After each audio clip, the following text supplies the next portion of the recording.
Flisnin për politikën. Kur flisnin për ekonominë, ju bën der. Atëherë, nëse kam dhënë të drejtën që të flas. E para, pjesa e pronave nuk e pengon investimin, sepse kanë ardhur 187 milion euro. Kujt i kanë shkuar? Dhe këto 187 milion euro janë vënë në dispozicion në rast se me ligj dhe me struktura shkuar parat. Kujt i kanë shkuar parat? Ku i kanë shkuar? Ta shoh sepse unë zakonisht shoh tjetrin Kujt i kanë shkuar i nderuar parat? I nderuar zoti Moçollari. 187 milion euro që kanë ardhur nga investuesi miliarder nga Doha në Katar për të blerë tokën. Të qartë kam. E di kush është Doha, i di të gjitha. Dhe prandaj isha pro investimit. Kujt i kanë shkuar parat, më thuani? Nuk doni që të dëgjoni përgjigjen time. Po dëgjoj. Janë vënë në dispozicion që në rast se një titull pronësie nga këto 150 hektar të Zvërnecit që ju e keni instaluar, do të kishte një titull, më dëgjoni se ju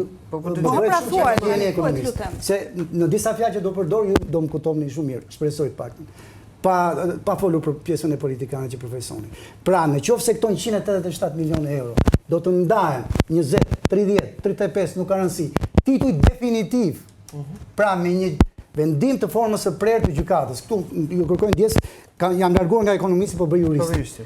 Atëherë, një pjesë e llokmës, 1/20, 1/30 e 150 hektarëve që investitori ka paguar to për ta bërë tokën e tij, sepse nuk është tokë shtetërore, deri në 94% është me titull pronësie, jam shumë dakord me parafolsin të diskutueshëm, sepse ka gjyqje paralele, ka vendime sërish mbi vendosje.